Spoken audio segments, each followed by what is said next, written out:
आप देख रहे हैं एबीएन महाराष्ट्र। मैं हूं आपके साथ मुनीर आरिफ खान।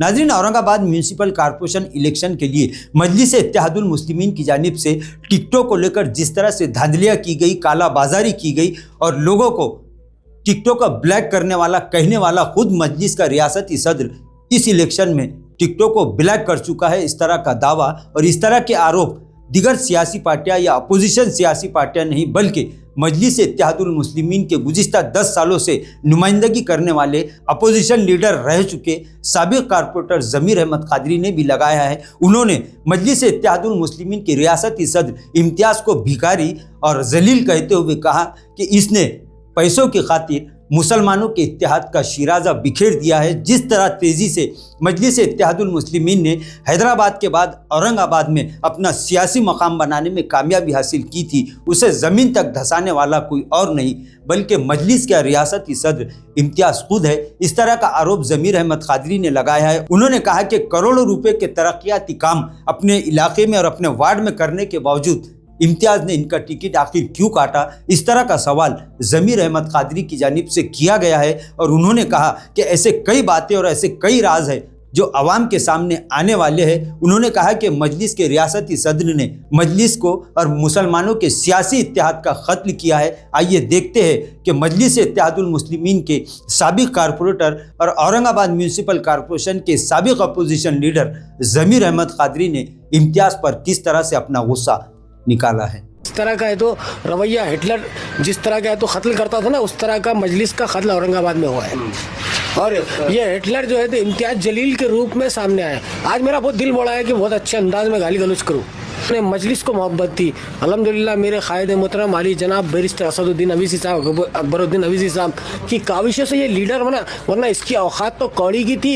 ये कारपोरेटर बनने के लायक नहीं है। मुंबई में भी है तो शाब्दी साहब ने जो है तो मजलिस को खुदाफिज इस बात से करे कि वहाँ भी खरीदो फरोख्त। तो ताजमहल ऐसी बनता क्या? सफ़ेद महल जो बना ऐसी बना कि इनकी पैंट को जेब ही नहीं है।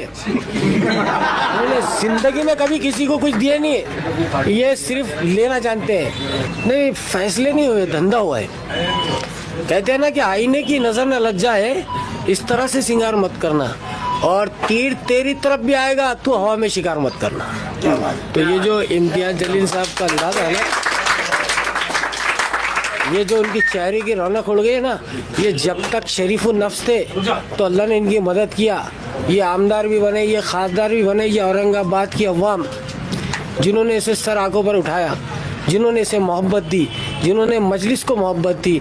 अल्हम्दुलिल्लाह मेरे कायद मोहतरम आली जनाब बैरिस्टर असदुद्दीन अवीसी साहब, अकबरुद्दीन अवीसी साहब की काविशों से ये लीडर बना, वरना इसकी औकात तो कौड़ी की थी। ये कारपोरेटर बनने के लायक नहीं है। अब मजलिस का अगर टाइटल निकाल दिया ना तो कौड़ी की औकात है। और उसको ये एहसास हो गया कि अब अपन दोबारा चुन के नहीं आ सकते, तो उनने यहाँ की सुपारी लिया। जो कारपोरेटर ने पूरे 10-12 साल यहाँ पर मजलिस को बढ़ाने के लिए मुल्क की 5-6 रियासतों में जाके प्रचार करे। मैंने अज्जू नायकवाड़ी, नासिर सिद्दीकी साहब, जफ़र बिल्डर, शेख अहमद, तमाम कारपोरेटर्स हमारे अलग अलग स्टेट में जाकर प्रचार किए। हाल के दिनों में मैं बिहार से आया, बीच में ही अभी धुलिया में की बात करूं, मैं धुलिया में इसने सौदा किया। उसने वहाँ पर एक इरशाद जागीरदार को पूरे टिकट फरोख्त कर दिए और उससे एक बड़ी गाड़ी भी ली। वो ब्लैक गाड़ी है उसके पास अभी, और आप थार गाड़ी देखिए वो पूरे शहर में। मुंबई में भी है तो शाब्दी साहब ने जो है तो मजलिस को खुदाफिज इस बात से करे कि वहाँ भी खरीदो फरोख्त। तो ताजमहल ऐसी बनता क्या? सफ़ेद महल जो बना ऐसी बना कि इनकी पैंट को जेब ही नहीं है। उन्होंने ज़िंदगी में कभी किसी को कुछ दिए नहीं है। ये सिर्फ लेना जानते हैं। इन्होंने कोई कार्यकर्ता को 10 सालों में एग्जीक्यूटिव ऑफिसर तक नहीं बनाए। आप एक पोस्ट होती है जो राजेंद्र दाड़ा के टाइम है ना, 10-15 100-200 बच्चों को, कार्यकर्ताओं को है तो स्पेशल एग्जीक्यूटिव मजिस्ट्रेट बनती है। अरे ये 50-50 में काम करे इन्होंने और उसको टिकट दिए जो इसके साथ धंधा करता था। आप देखिए कि इन्होंने सीधा सीधा कारोबार किया। जो उम्मीदवार दिए हो सकता 2-3 अच्छे होंगे इसके अंदर से, लेकिन बाकी तो ये है कि मजलिस का नाम ख़राब होने वाला है। और हम मेरे कायदे मोहतरम अली जनाब बैरिस्टर असदुद्दीन अवीसी साहब से कहूँगा मैं कि आप धुलिया का मामला भी देखिए, औरंगाबाद का मामला भी देखिए, और बाहर के जितने शहरों में टिकट दिए गए उन्हें भी देखिए कि किस तरह का है तो रवैया हिटलर जिस तरह का है तो कत्ल करता था ना, उस तरह का मजलिस का कत्ल औरंगाबाद में हुआ है। और ये हिटलर जो है तो इम्तियाज जलील के रूप में सामने आया। आज मेरा बहुत दिल बोला है कि बहुत अच्छे अंदाज में गाली गलौज करूँ, लेकिन क्या है कि मुझे मेरी शरीयत मेरा इस्लाम इसकी इजाज़त नहीं देता।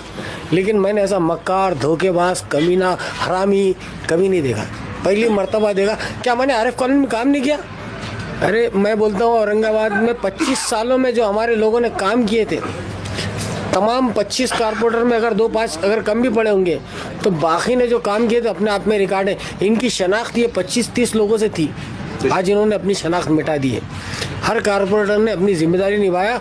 पिछले 5 वर्षों से इलेक्शन नहीं है, उसके बाद भी मजलिस की ये टीम बराबर कारपोरेशन के चक्कर मारते गई, लोग काम करते। मेरे पास आज भी शादी खाना बन रहा है 1.5 करोड़ रुपए का। ऐसे उम्मीदवारों को टिकट दिए जो खुद है तो लोगों से पैसे लेके है तो भीख मांग के है तो इलेक्शन लड़ेंगे। अरे कैसे इलेक्शन लड़ेंगे? पब्लिक में कोई उनका कोई अहमियत नहीं है, कोई ताउन नहीं है। मगर मुझे बड़ा अफसोस है आज के इनके फैसले का। रात भर इन्होंने मजलिस के कारपोरेटर का फ़ोन नहीं उठाया। मैं बैरिस्टर असदुद्दीन अवीसी साहब से कहूँगा कि फौरी औरंगाबाद में मदाखलत करें, जिस तरह हैदराबाद के बाद औरंगाबाद की शनाख्त मजलिस से हुई थी। आज भी हम अपने आप को मजलिस का सिपाही मानते हैं, मगर हमारी मजबूरी है कि हमारे वार्ड के लोग बोल रहे हैं कि आपको इलेक्शन कॉन्टेस्ट करना है। हमने कैसा इलेक्शन कॉन्टेस्ट करना जब हमारी जमात ने हमको टिकट नहीं दिया? मैं जानता हूँ ये फैसला बैरिस्टर असदुद्दीन अवीसी का नहीं है, ये फैसला सिर्फ और सिर्फ खरीदो फरोख्त का है और इम्तियाज जलील साहब का है। क्योंकि तमाम वार्डों में जिन उम्मीदवारों को दिए आप देखिए उसमें जीतने के लायक कितने बाहर से ला के उम्मीदवार दिए। रोशन गेट के वार्ड देख लीजिए, प्रभाग देख लीजिए, कई प्रभाग में ऐसे हैं कि जिनका कोई पता नहीं था वो उम्मीदवार है। तो यकीन जानिए आप देखेंगे औरंगाबाद में कि बहुत जल्द है तो एक इनकलाब आने वाला है। और मजलिस से हमें कभी भी नफ़रत नहीं थी और ज़िंदगी में भी नहीं नफ़रत रहेंगी। हम तो असद साहब के सिपाही मानते अपने आप को। अब उन्होंने फौरी तौर पर फैसला करना चाहिए और इम्तियाज़ जलील को पार्टी से बाहर कर देना चाहिए। नहीं, अल्हम्दुलिल्लाह आप देखिए 2-4 दिन में हमारे 2-4 दिन में तमाम की मीटिंग होंगी। एक निशिस के बाद एक फ़ैसला होगा कि हमें क्या करना चाहिए। क्योंकि अब मजबूरी है कि अब बी फार्म भी तकसीम हो गए, बी फार्म भी लग गए, सबके उम्मीदवार भी डिक्लेयर हो गए। लेकिन एक बात ज़रूर है कि जैसा भी होता है हम असद साहब को अपना कायद मानते हैं और ज़िंदगी भर उनको अपना कायद मानेंगे, क्योंकि उनकी बदौलत हमारी शनाख्त हुई थी। लेकिन इस शनाख्त को मिटाने का काम इस इम्तियाज जलील ने किया। नहीं, अभी अपील करना मुनासिब नहीं है। अभी फार्मों की छाननी होगी, इसमें से कितने उड़ जाते कितने बचते ये देखना है। और उसके बाद इंशाल्लाह पूरे मिल के हमें तो जितने भी हमारे कारपोरेटर्स हैं, मजलिस के कार्यकर्ता है, पदाधिकारी है, उहदेदारान है, वर्कर्स, नौजवान, एक बच्चे ने मुफ्त में काम किया इस भिखारी का, अपने जेब से किए लोगों ने पानी लाके। इस कदर भिखारी इंसान जिसने ज़िंदगी में किसी को 2 रुपये नहीं दिया। अरे कौड़ी की औकात वाला है यार ये।